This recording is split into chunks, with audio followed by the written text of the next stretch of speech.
Hey, we're up. So, good morning. Well, good morning if you're in New Zealand. Good evening if you're in the UK. I'm just getting stuff set here, so just bear with me. Hopefully you can hear me okay because I'm sat outside. It's 9 o'clock in the morning. It's a little bit of a breeze, so hopefully it's not too windy. I'm not going to hang out or even wait for people to watch. I'm just going to crack on and get on with it and kind of just ignore the figures that are going on up there. So, yeah, I kind of wanted to do. I guess I wanted to kind of put things going forwards in terms of what I'm doing or kind of what I'm trying to do. And really, I'd said this before in a video I did a little while ago when I went up to London and caught up with some old friends and such, which is I don't do videos to go to try and be an influencer or anything big on YouTube or anything kind of like that. I actually do it more as an outlet. For me, it's kind of like some people write in a diary. I like to make videos. I like to swear. It just comes naturally. But yeah, so it's nothing more than just me kind of spilling out, which is why some of it's quite repetitive, which is why there's no kind of real direction of exactly where I'm going. It comes out here and it comes out here and out. So that's kind of it, really. Well, I'm going to make some changes coming up shortly because I share quite a lot on social media. Some people would say I share too much. Some would say I don't share enough, and and kind of I haven't quite found a groove. Sometimes I've been trying to find a groove for it feels like forever, for like a year and a half, really. And I kind of got to a point where I want to stop sharing kind of as much my family stuff, I think, and start doing more of my business side and what we do. And I love doing my little Cooking with Dad series, which is something I do with my kids and sometimes with my wife, where I just kind of put together food. And Cooking with Dad was all created from the idea that my kids saw me YouTubing and they wanted to do it and they wanted to do it together. So we put together basically food, and what happens is we just buy stuff in the supermarket that looks cool or they think looks good, and the kids will pick it. And the other day they picked like a whole monkfish, and they bring it back and we do stuff with it. We cook it and we film it and we just chuck it up on YouTube. But it's all designed because I used to be a chef many years ago. It's sound really old. I used to be a chef, so one of the things that I do is I like to just put together. I'm pretty good with food. I'm pretty confident with it. I kind of know flavors and how it's working and such. So I just chuck stuff together and make it work. And I wouldn't say I present it pristine like a Gordon Ramsay or Jamie Oliver. What I try to do with Cooking with Dad is just get it to a point where anybody could do it. Joe Blogs could do it. They could just buy the food and make it. And I did one the other day with some dab, and it was really cheap. It was like 69p for a whole dab, and and just put stuff together. So that's Cooking with Dad. And I have this kind of thing of entrepreneur life and business life, really, and I get a lot of stick from my team in the prisons, my team in the UK. I love my tea, about entrepreneur life. And I guess for me, entrepreneur life is basically, it's what I do, it's what I live. I kind of sometimes say the entrepreneur life is like the fun, exciting side, the passion, the drive, the enthusiasm. The business life is kind of all the kind of shit that goes on behind the scenes that nobody ever really sees. Everyone sees entrepreneur life and yeah, it's glamorous, it's great. But yeah, I've got the business life as well. But anyway, so I'm gonna move away a little bit from some of the family public stuff that I share and more into the business side of things. And yesterday was really interesting for me because I'm in New Zealand, if I haven't mentioned it. And that means that I'm away for 6 weeks from my business, but I'm not working. I'm just working over here. So I'm actually 13 hours ahead of the UK, which is kind of nice in some instances because it puts me ahead of the game. I can work, send stuff to my team, and they're getting it before they even wake up. It has its disadvantages as well, and everyone has to adjust their timelines, not just me, but the UK guys as well.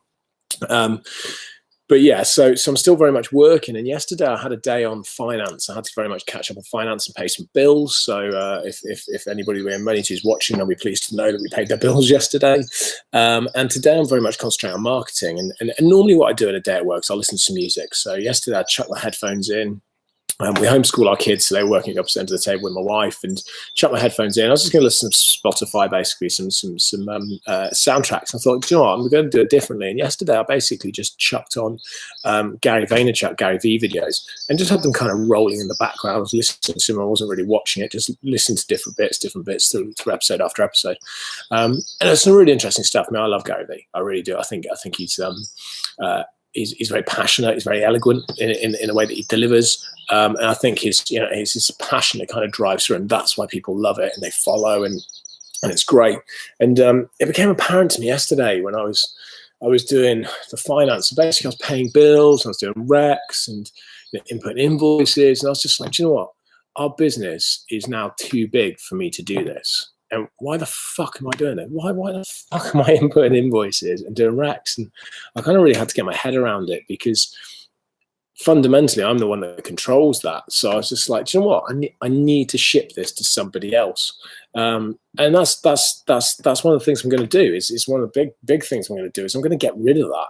And I'm going to give the whole responsibility of the finance, of actually doing the payments and making the payments and doing the recs and all that kind of stuff, to somebody else. She doesn't know it's coming yet, but if she's watching this, she'll know it's coming, because she'll know who she is. So I need to get her set up in a bank so she can do all of that and control all of that, because I trust her absolutely implicitly. So I've got no issues with her doing it, and she's brilliantly capable. And it will free my time, and it will probably make her role easier, he says confidently, because then she'll control the whole process. But also it just takes me out of that equation. So I need to get away of this kind of day-to-day operational grind, because it doesn't allow me to do what I do really well, which is come up with concepts and ideas and chuck in concepts and ideas to different people and then let them drive with it. I mean, where Gary, who works in my event company, is one of my event coordinators. He's just been fantastic the last couple of weeks since I've been away. I literally kind of threw a few things out and said, hey, I want to do this with escape rooms. I want to sort that out with escape rooms. I want to do that. I want to do that. And he's just gone and blitzed it. And he's done an amazing job. And he came back and sent me an email, which I picked up this morning, going, hey, we've got 3 new locations we're going to go look at. Here's the date. It's all booked in. I've chucked it in your diary. It's going to be great. We're going to find some new locations. We're going to expand. We're going to grow, and off we go. And I'm just like, that's it, man. That's what I love. And I'll turn up to locations. We'll check them out. It'll be brilliant. And we'll have a look, and some will be great and some will be shit. And we'll hopefully pick some new ones, and we'll get it building, and he'll run all of that and manage all of that. And it's great. And that's where I love to be. What I don't want to be is doing the day-to-day grind. In terms of paying invoices and stuff, I've done that. I've paid my dues, and now my company's big enough, my team's big enough that I don't need to do that anymore. So I just need to remove myself, which is a big thing for me.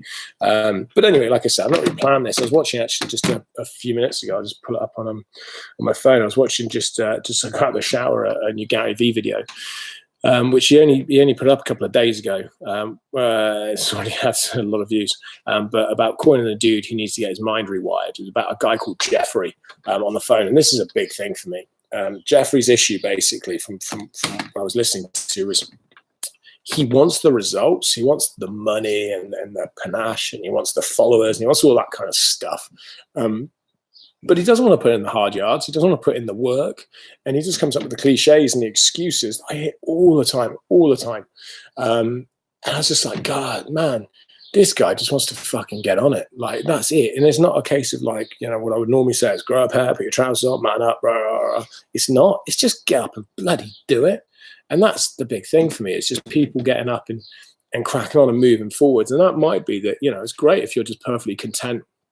I used to work in a yogurt factory. I think if you're content going to work 9 to 5, happy with the job, happy with your salary, happy that you get 4 or 5 weeks holiday a year, and you can take the kids out and your bills are paid, brilliant. And some of those people, I've got friends like that, and they're the happiest people in the world, and that's absolutely great. It's not for me, but it's for them. But what I find hard is when people either do that, or they're trying to be entrepreneurs, or trying to start businesses, or they are starting businesses, and they whinge and they moan and like, oh, this isn't fair because this, or I had to pay this tax, or I had to pay that tax, or you're so lucky because you did this or that. I'm like, do you know what?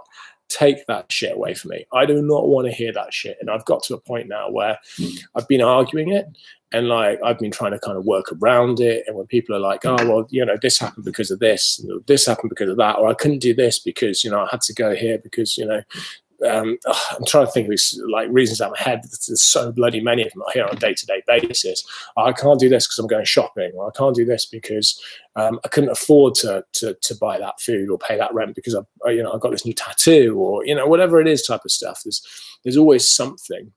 And I hear lots of whinges and lots of moans and lots of excuses. That's the big thing, excuses. And I'm just kind of like, I've had enough.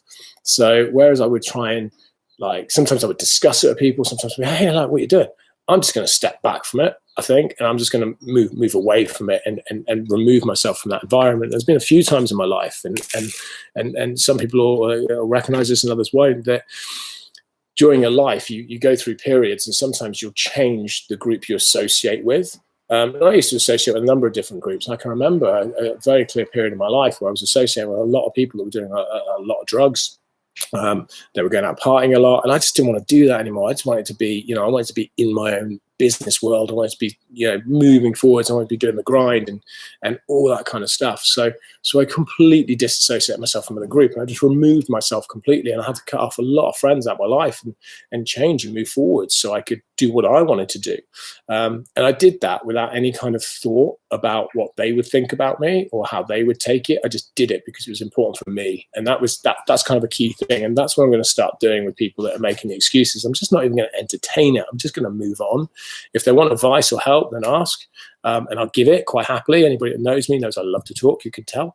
I love to kind of pass on advice and thoughts and processes. And sometimes people listen to me and sometimes they don't. I had a great conversation with one of my managers about a year ago. They got a new car and they bought it on finance. And I was saying, hey, that's probably not the best idea. It's probably, you might be better to take something not quite as nice, but, pay it outright. And then for all these reasons.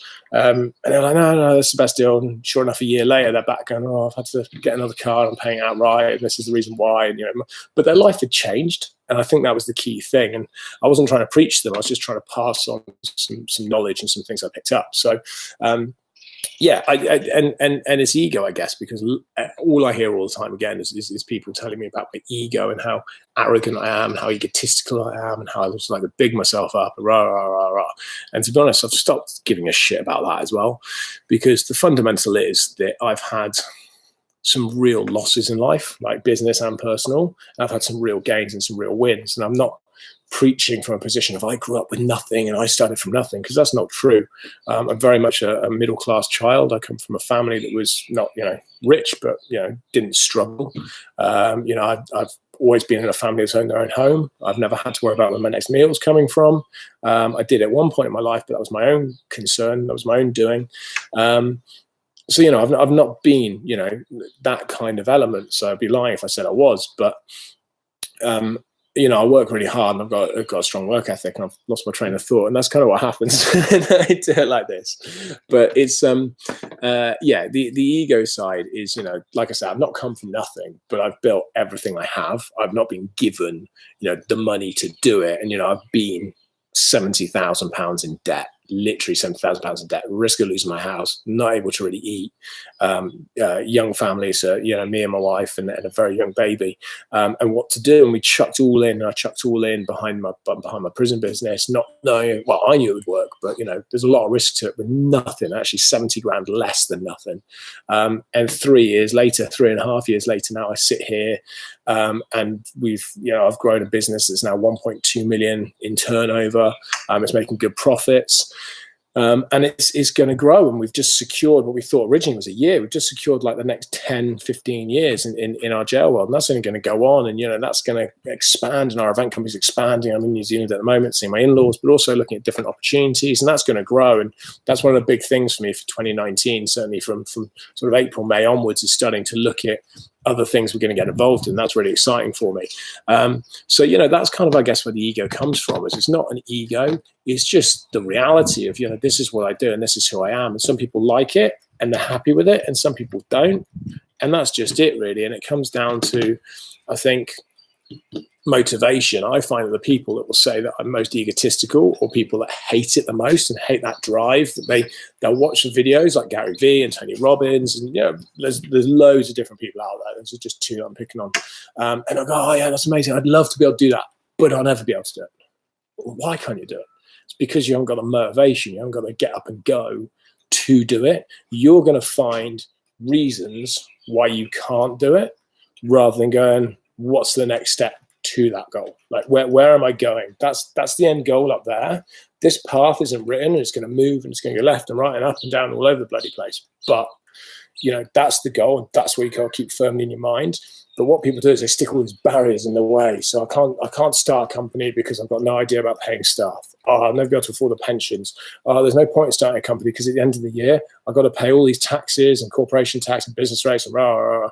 You just find reasons not to do it. And it's all bollocks. It's all crap. You've got to kind of push it out of the way, unless you're, sick from a really debilitating condition, or you're going through a really tough time from health, then I don't see any reason why you can't do it. I've done it. I don't see why other people can't do it, because I'm not particularly smart academically, but I am. Yeah, mate, I'll be there in a sec. That's the kids. So I'm not particularly smart academically, but I've got a drive and a work ethic, and I think that's the key. That's the key bit. Hey, dude. Make it now. Yeah, I'll be in a sec. Okay. Sound. Homeschooling, so I'm gonna have to go in a sec. But yeah, so that's kind of it, and it's about getting that get up and going. That's what I try and drive for my team, and I'm going to finish on this bit. That one of the key things I've learned recently for my team, and it came apparent to me the other day, is that I employ about 35, 36 people, and only 3 of them truly trust me. Like 100% would walk through fire for me.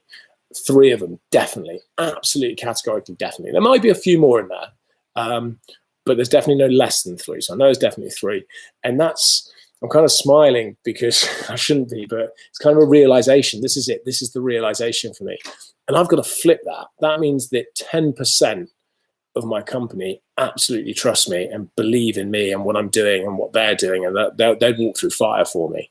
But that means that 90% potentially don't. I'm not saying they all don't, but potentially don't. And that's something I've got to work on. I've got to change. And that's a big thing I'm going to work on when I get back to the UK. And now is, how do I get that? How do I switch it? How do I get 90% walking through fire for me and 10% that don't? Because you're always going to have a percentage that don't. And that piece right there is going to be the key to us growing to the next level. And that's why I'm investing more into it. I'm investing more into the brands, and I'm doing things like, as Gary Vee would say, I'm doubling down, but I'm putting more into that. And I kind of see the biggest thing in your company is you've got to get your employees in behind you and everyone going the same direction. It's cliched, I know, but it's so right. So that's kind of my plan, really. And like I said, I'm going to be making some changes, changing the way I do my content. I'm going to be doing a lot more reality, in the sense that it's going to come hard, it's going to come fast, and some people are not going to like it. I mean, I'm going to start talking about, certainly my local area, the shopping centres in Shrewsbury, just been bought by the council, £50 million purchase. And people are going absolutely ballistic because rates have gone up, business rates have gone up, council tax has gone up, the council's not doing a good enough job, and all the different things that we do see. But they spent 50 million on this, and then it comes out they don't actually own it, it's kind of offshore. So I'm going to start commenting and doing videos on these kind of things. And it's just my opinion. Some people like it, some won't. But I'm also going to talk about the business. But one of the things I push out to people is, please comment, send me questions, those kind of things, because ultimately that will help me drive the content in the way that people want to see it. But it's done. I try and do it for me, really, because, like I said, it's like my diary. I just chuck it out there because I'm brave. And I just take a shit. Basically, I don't give a fuck. I've got my own goal. I know where I'm going, and this is just another piece of my journey. So, yeah, that's kind of it. Like I say, nothing too routine. I'm in New Zealand at the moment, so I'm having so much fun working in a different way that I'm not having a chance to do the vlogs. Today, I'm plowing my head purely into marketing. So I'm just on a marketing day today, and I'm really excited by that because I can just plow into Facebook and Instagram and Twitter and YouTube, and I can start really kind of putting some money in behind the campaigns and driving it, and starting to see that is really exciting for me because I can see the returns, the revenues coming back in when customers come through the door and visitors come to see us, and we can see the success happening from there. So very excited about that. But anyway, that's my day. I'm going to shut off my close the live stream, and hopefully if you're not subscribed, you'll subscribe, share it, all those great things, and catch up with some of the new vlogs coming soon. Cheers.